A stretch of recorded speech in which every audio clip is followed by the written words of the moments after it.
Patricia asked me to do a little bit on SEIS and EIS, and I have a very specific view on these things. Sorry if you don't. So, no, it's okay. SEIS is Seed Enterprise Investment Scheme. EIS is Enterprise Investment Scheme. It's not for you. It's for investors. You know, it's a tax break for investors, and basically they either get 50% off their tax or 30% off the tax, and then they get capital. If they lose money, they get that deducted as a capital loss, and so they can end up. So say they put 100 grand in, potentially their sort of downside is limited to maybe about 25 grand, certainly on SEIS. But it's still 25 grand. And I've got this issue that people put too much store by it. I'm not saying don't get it, but it's not that. I'd like to think that investors invest in you as individuals, in your business, because of what it does, not just because it's got SEIS or EIS. Because if they did that, I'd just go up to them and say, well, just give me 20 grand, because it's cheaper than putting that money in there. I'm not saying don't get it. They all still need to like the deal. And there's been a change in the rules around SEIS and EIS, whereby you have to get, you don't have to get advance assurance, but if you do want to get advance assurance, what's called advance assurance, then you have to get the names of the investors actually in their individual names, because there were too many people going to HMRC and saying, I want advance insurance, and then nothing ever happened. So they changed the rules, you could say you've got to have some investors. All I would say is I don't know anybody who applied for SEIS, yes, SEIS, I'm not sure about EIS, but certainly SEIS, who didn't get their assurance. You've got to be in armaments, or you've got to be owned by a foreign company or something, salmon fishing, some weird things that you can't get SEIS for. So generally, I think you'll get it. And I think if you can show, if you have a look at what the rules are to get SEIS, and you look at your business, effectively it's the same thing, and investors understand that.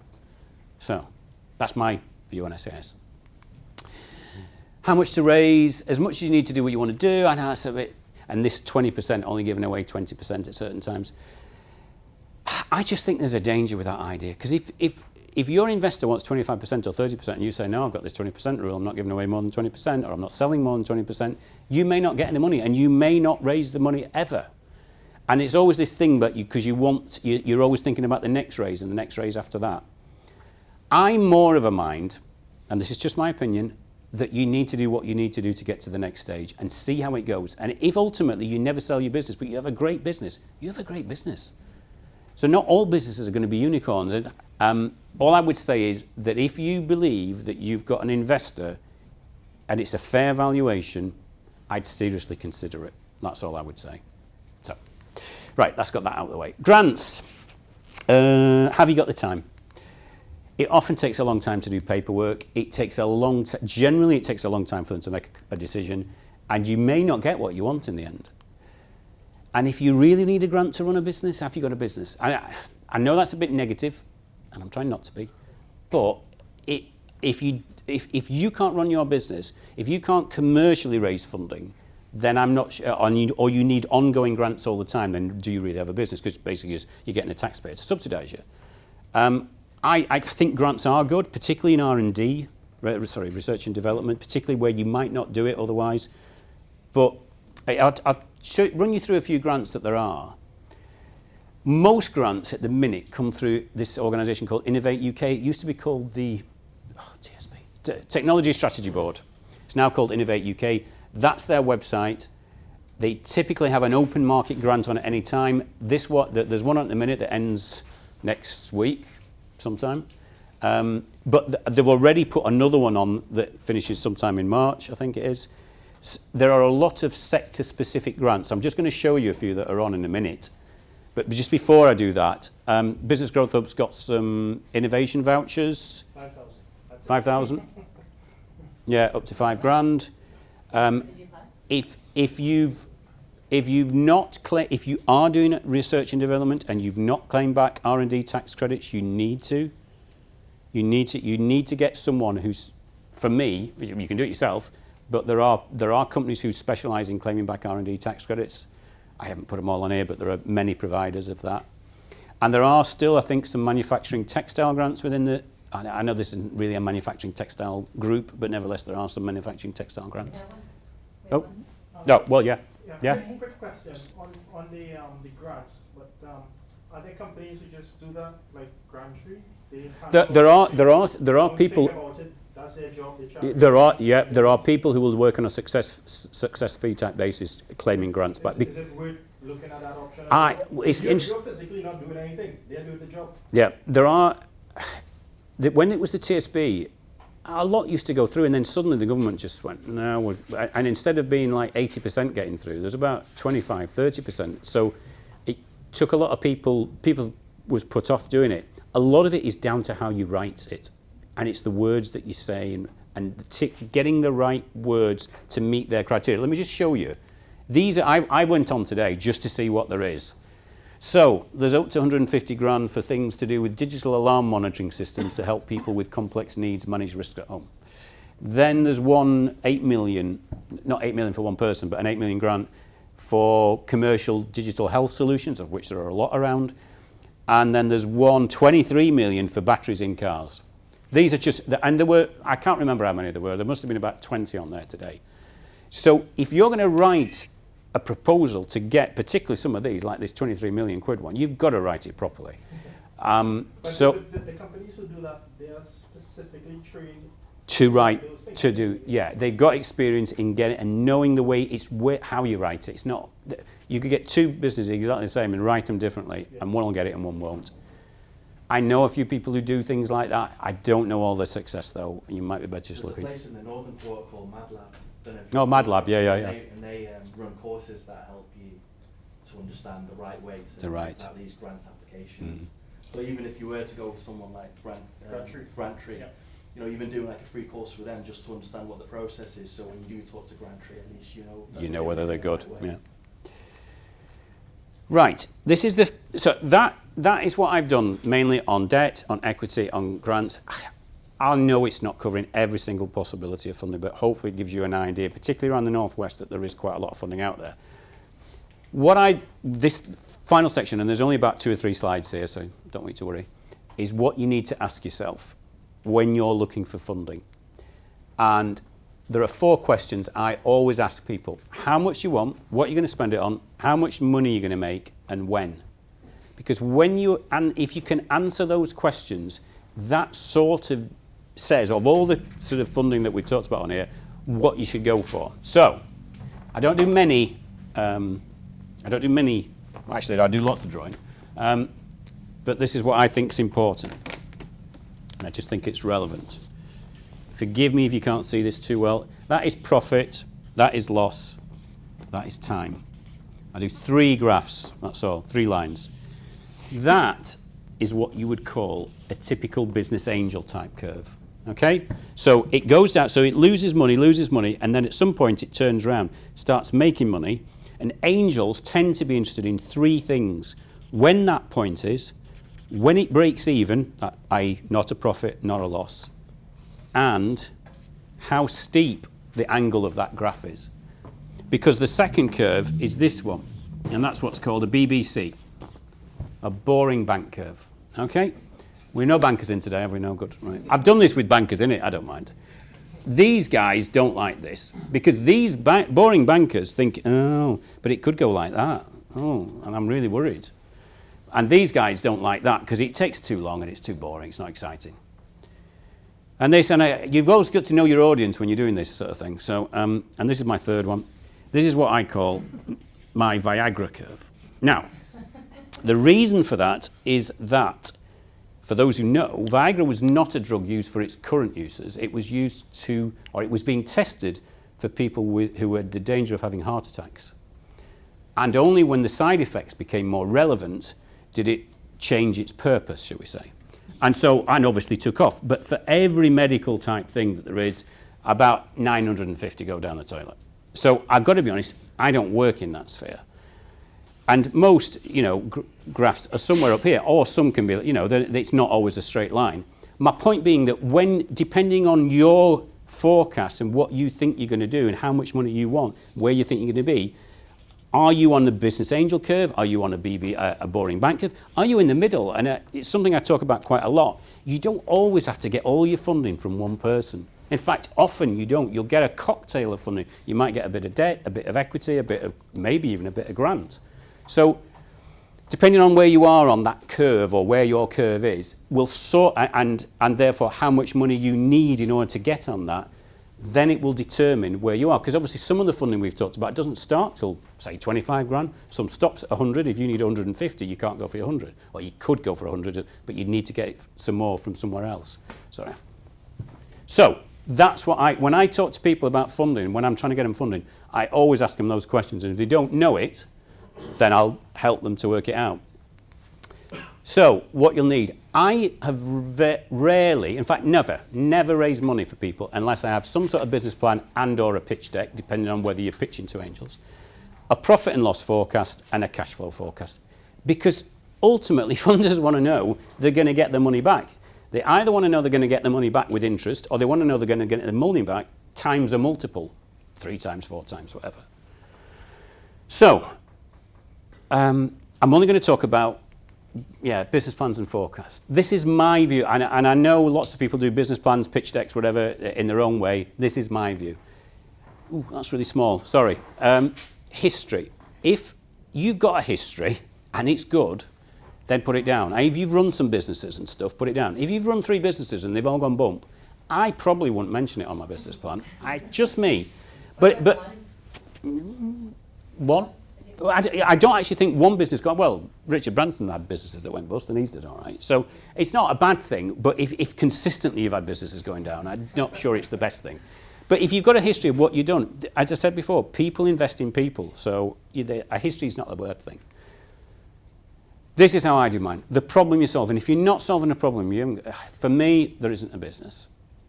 So I have met today, Kevin, who I spoke to since the last one, and I know the problem that he's solving, and it's clearly a problem. There is a solution out there at the minute, but it's not as good as the one that Kevin's got. So, what is your solution, and how is it different? Because if it's not different, it's just the same as everyone else's, and you've got nothing that people want. Because if it does exactly the same, it's the same price. Why would I change? Pointless. The market for your solution. So how many are there? Where are they? What size are they? The profile of the customer base, so that people need to know. So is it just local? Is it regional? Is it national? Is it international? Etc. etc. And then is it old people, young people, fat people, thin people? Whatever. What's the profile of your market? And markets. The first business I ran for myself, I had a solution, great solution for a particular problem. I sold it 90% of it through one particular person, one particular customer. And that customer changed their mind after a while and went somewhere else. My business went nowhere. So I won't do that again. This is the most important bit for me, marketing. I don't do marketing. It's not my field. And I think funding's hard, but I think marketing's even harder. But for me, this is the most important point. Because you've got to get that fantastic product or service, sorry, I don't know why I pressed that, that fantastic product or service into those markets. Otherwise, you're sat at home with a clever product that nobody knows about. And I see so much of that. And I'm not a marketing expert, but you're going to get some marketing expertise coming up in 2 weeks or 3 weeks' time, whatever it is. And I would put a lot of effort into that, because your product's great and the markets are there. But if you can't get it out there, you haven't got a business. And this is me marketing myself. I'm marketing myself now. This is what I do. I don't have by the way, this is not part of a marketing strategy. Patricia asked me and I said, yeah, go on. But it should be part of a strategy, and it isn't. So really important. Operationally, I talk quite a lot about this, in as much as I've just invested 100 grand in your business and you die tomorrow. Well, I'm pissed off, obviously, because I just wasted £100,000. And if your business is totally dependent, if your business is totally dependent on you, it's a problem. Having said that, you can't just replicate yourself everywhere. So I do understand it, particularly in early stage businesses, it's not easy. That side isn't easy. And that's why some investors want a bigger share, because the risk is greater. what you need to, ultimately I say to people, you need to make yourself, not dependable, the redundant, yeah, effectively, yeah. So the business doesn't need you. I mean, this is not, see, I've talked to Howard Sims at Apadme quite a few times, and he's not really involved in the day-to-day business anymore. He has other people to run it, and he gets to do all the things he really wants to do. It's great. Such a good job, such a good role. That should cost the investors more money, though. But it costs the investors more money. So, should there be a plan for a startup in terms of when they get to that? You know? I think that's hard. I honestly, I don't think you can generalise. I mean, I work for myself. If I die tomorrow, my business is gone. You know, that's just it. But I think maybe for some of the businesses around here, particularly techie type businesses, you tend to quite often work as a team. You tend to have, even if you don't work directly, even if you don't employ people, you tend to have people who you work with, and then you snaffle them out of somewhere and take them there. So I don't know. It's an issue, that operational side of it. How does the business do if there's only yourself? So I'm not. All I'm saying is, but you need to put something in there. So what happens when you go on holiday? There'll be quite simple things like what happens when you go on holiday. Do you run your business from holiday? And the financials. I mean, the financials that I get involved in, they're the smallest part. You just need summaries. I say this to everybody: on your business plan, don't put 36-month spreadsheets where nobody can read, because it's pointless. What should you pick? Summaries, year by year by year. Year 1, year 2, year 3, turnover, profit, and if there's something else, maybe some other key statistics, but not really detailed, because it's just, they're not going to look at it. They'll look at the detail on a spreadsheet that they can look at later. And the other thing I have a big issue with is, it's coming out now, isn't it? If you've got something with 7 figures, $1 million, or even 6 figures, so 423,000, people on presentations put 423,621. It's pointless. 423 grand. That's just rant over. Any other caveats, sir? Oh, I've got loads. You'll see them. They're coming up now. Right. So that's business plan or pitch deck. Financial forecast. I was never really sure which word to put here, and I've hit on this word, which is justifiable. You have to be able to justify your forecast. That doesn't mean it's. Well, you'll see here. Every forecast you do will be wrong. Every forecast I've ever done for anyone is wrong. It's wrong. It's not just wrong in 3 years' time or 2 years' time. The first month is wrong. Because it is. Because you're never going to get it right. But as long as you can justify it and say, well, these are the reasons for my assumptions that I've assumed this % growth or this % conversion. So say maybe you're doing some, I don't know, SEO work, and you work on so many pay-per-clicks, and that converts at a 0.3% ratio, and for every one of those you get a 30% buy-in. As long as you can justify that, that's fine. Make them mathematically correct. It really annoys me. I'm a bit obsessive about things like that. And I've seen, particularly where people have done spreadsheets, and then they create their total line, and it's brilliant, and it does add so many, adds up all the column. But then they think, oh, I need that in, I'll just stick that in up there, and then they forget to add that in, and they're wrong. It's wrong. My view on both business plans and forecasts is get someone else to read them and get someone else to ask you questions about them. Someone who you love and care for, not a competitor. Someone who will be realistic. If your partner can't understand these things, then I think then there's something wrong. So, but please make sure the financials are correct. Flexible. And the reason to say flexible is that funders will always assume the worst. They'll always assume that your figures aren't right. And they'll always take probably a minimum of 20% off straight away. Before you even get out of bed, they'll say, so make it easy for them.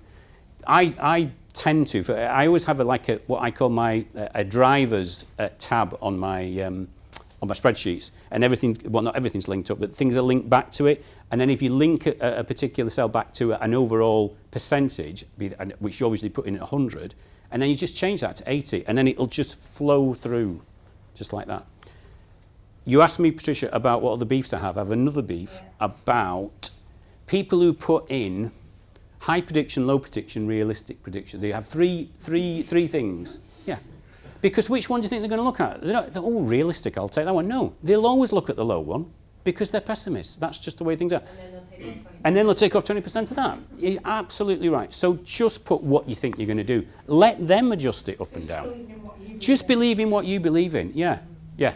So someone's advised me to put contingency in, so you actually put 20% contingency on the number. Yeah.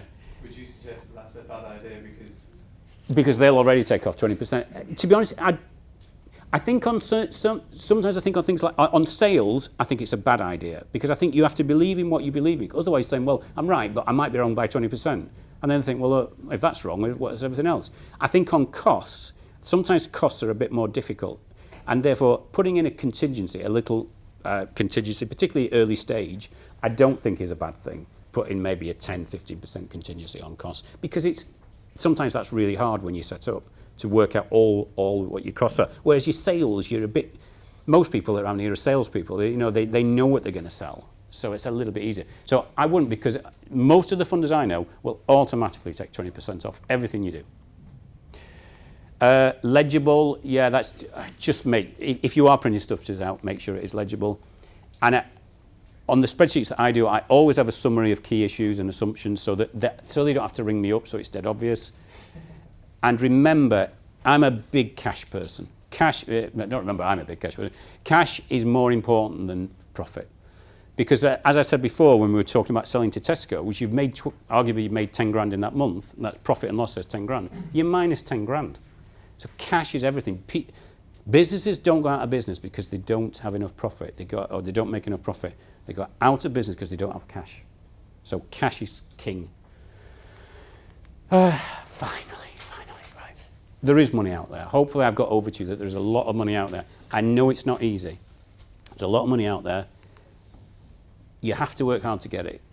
And I honestly believe that by putting a good plan, deck, forecast together and going to the right funders that you will get an offer. I should have said this before. There are two times in general I've had difficulty getting funding for businesses. One is where they're in a sector that the funders just don't like. And somebody did actually approach me, a lap dancing bar did approach me and asked me to try and get them funding, and I couldn't because I just couldn't find anyone to fund it because of the reputational side of it. So that's a sort of sector that's difficult. And the other area, and I did meant to mention this at the beginning, is when you yourself have poor personal credit. Because the point is that funders think, well, if they can't run their own finances, how are they going to run a business? So my advice to people, and I've had funding turned down for clients where they said, yeah, I know, but they've got a bad debt here, they've got a CCJ here. I'm not asking anyone to put their hand up, but if you have poor personal credit, I would try and get that sorted out before you start applying for funding because they'll do credit checks on you. Everyone does credit checks. Or if you don't do or if you won't let them do a credit check, then they won't even talk to you. So you do have to work hard to get it. I just wanted to mention that. I think it's quite important. Don't give up. So that's me. Any questions?